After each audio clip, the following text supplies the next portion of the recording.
फेरि पनि वेलकम छ मेरो सर्ट मिनी ब्लगमा। आजको हाम्रो डेस्टिनेसन रहेको छ दार्जिलिङ। सुरुमा हामी हिँड्यौँ काठमाडौँबाट झापाको लागि। त्यसपछि झापामा वान नाइट स्टे गरेर हामी हिँड्यौँ दार्जिलिङको लागि। र त्योभन्दा अगाडि हामीले 2-3 वटा गाडी चेन्ज गर्नुपर्छ।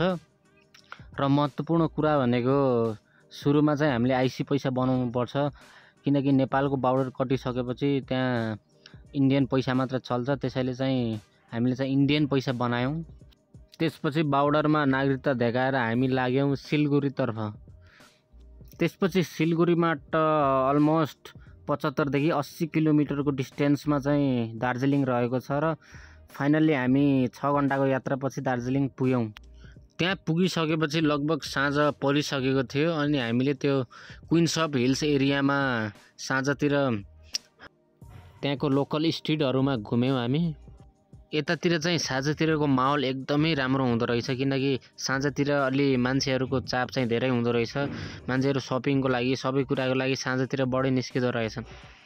हल्का यता घुमेर अनि हामीले साँझ खाना खायौँ।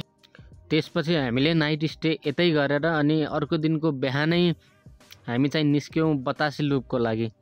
अनि हामी चाहिँ बतासे लुपको लागि निस्किसकेपछि हामी चाहिँ हिँडेर गयौँ, किनकि हामीलाई त्यहाँको लोकल स्ट्रिट चिजहरू हेर्नुपर्ने थियो, भ्यूहरू अनि त्यहाँको ट्रेनहरू। तर यता चाहिँ स्ट्रिट फुडहरू चाहिँ एकदमै बढी मात्रामा पाइँदो रहेछ। धेरै लामो ट्रेन चाहिँ यतातिर हिँड्दैन, यता चाहिँ सानो सानो ट्रेनहरू चाहिँ हिँडिरहेको हुन्छ।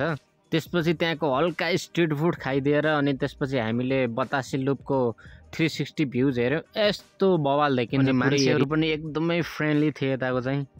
अनि यो सबै ठाउँ घुमेर भ्याइसकेपछि हामी फेरि रिटर्न भयौँ झापाको लागि। तर यहाँ सबभन्दा इम्पोर्टेन्ट कुरा के हो भन्दाखेरि आइसी पैसा चाहिँ बनाउनै पर्छ, किनकि हामीलाई चाहिँ आइसी पैसा चाहिँ कम परेको थियो, किनकि हामीलाई सामानहरू धेरै किन्नुपर्ने थियो। त्यहाँ कपडाहरू मन परेको थियो, तर नेपाली पैसा त थियो, आइसी पैसा नभएर हामीले किन्न पाएनौँ।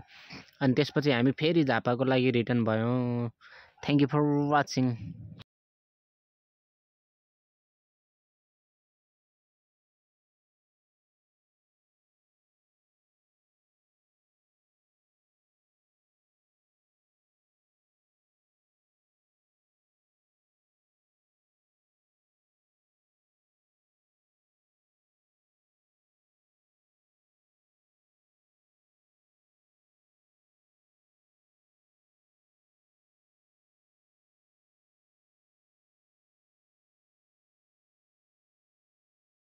Thank you for watching.